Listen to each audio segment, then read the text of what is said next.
Jadi ketika kasus ini dilaporkan oleh Kak Abraham dan kawan-kawan, diangkat oleh media dan sebagainya, adalah soal kewibawaan negara dalam konteks hukum, Pak. Iya, itu sebenarnya. Itu yang paling penting. Bahwa kemudian ini menyangkut para pihak, disebutlah orang-orang besar dan sebagainya, yaitu pertanggungjawaban, kan. Iya.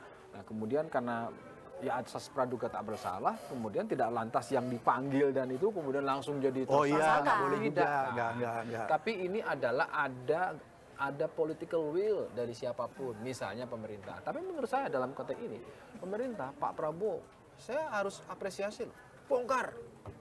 Iya. Ya kan, paling tidak ada action lah, tidak membiarkan. Ada keputusan, Bang. Ada keputusan. Jadi bukan cuma atau ada notulensi. yang kurang dari Pak Abraham. Apa yang dilakukan pemerintahan Pak Prabowo itu adalah merespon narasi. Yes. Oke. Iya, Kira-kira gitu supaya ya. publik jelas negara hadir. Merespon narasi. Tapi harusnya selain merespon narasi, merespon substansi. Oke? Apa kira-kira substansinya? Kalau saya presiden, Iya. maka selain merespon narasi, kita apresiasi nih Pak Prabowo, perintahkan Bongkar. bongkar dan angkatan laut bergerak kan. Iya. Selama ini kan nggak ada yang Iya. bergerak tuh. Jadi Iya. pertama terima kasih Pak Prabowo, ini luar biasa presiden ini ya. Tapi seharusnya lebih jauh daripada itu. Selain merespon narasi, dia harus merespon secara substansi. Misalnya apa? Dia perintahkan aja misalnya, walaupun bukan intervensi ya, aparat penegak hukum. Saya kasih waktu ya supaya Anda tidak bermain-main. 1 kali misalnya atau 3 kali 24 jam, Anda harus bisa menentukan atau menemukan siapa pelaku dari pemasangan pagar laut. Itu namanya merespon substansi. Itu kan bisa juga diwakili dengan saya minta segera diusut tuntas. Nggak cukup, kurang.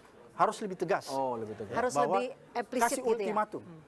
Kasih ultimatum bilang, saya minta aparat penegak hukum supaya bekerja maksimal dalam tempo misalnya 3 kali 24 jam atau 1 minggu. Tapi nanti masuknya intervensi, benar. Enggak, bukan. Jadi begini, ini orang kadang-kadang ya, orang Indonesia ini ngawur-ngawur menyebut kalau presiden bicara dalam konteks penegakan hukum itu intervensi, bukan. Itu namanya mendrive. Ya, beda mengintervensi. Jadi Mendorong. presiden itu adalah panglima tertinggi penegakan hukum. Betul. Jadi dia punya Otoritas. dia justru sebenarnya kalau tidak melakukan drive terhadap penegak hukum, kita bisa pertanyakan, ada apa nih presiden tidak mendrive? Dia harus bisa mendrive.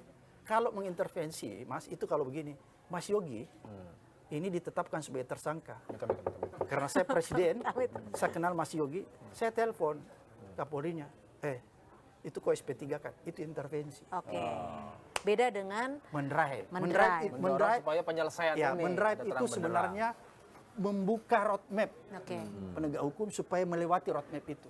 Kalau nggak ada Pak Prabowo, belum tentu dibongkar. Menterinya juga kan tadinya diam-diam aja tuh, Menteri ATR BPN kan. Sekarang aja jadi panggung semua nih kan, gitu. Langsung mecat-mecat. Tapi ya. sebenarnya Padahal mudah kan ya. tadinya diam-diam kan. Harusnya kan dari awal, kalau saya Menteri Agraria kan saya tahu masalah apa yang terjadi di pertanian. Begitu dia masuk dia udah tahu tuh apa problem yang terjadi di sana. Seharusnya gitu. Sebagian sudah dilakukan, kan? Dia Enggak, mengganti pejabat-pejabat. Enggak, maksudnya waktu sebelum Pak Prabowo Iya, jangan sampai harusnya malu ya, Iya. kenapa presidennya Nggak ya. usah harus sampai presiden gitu ya. Ini kan sebenarnya Ya kan nunggu arahan, Bang. ini kan seharusnya kasihan Pak Prabowo ini menurut saya. Harusnya dia bisa bekerja hal-hal yang lebih besar lagi ya. Malah ngurusin pagar laut. Iya, dia terpaksa harus Udah gitu, itu belum selesai, keganggu sama LPG 3 kg Iya, lagi. kasihan Pak Prabowo ini. Dan dia tidak ditunjang oleh wakil presiden yang bisa memberikan support yang lebih kuat ya. Saya izin dulu. Oh, gitu. Ini wakil presiden. Minum dulu, Bang.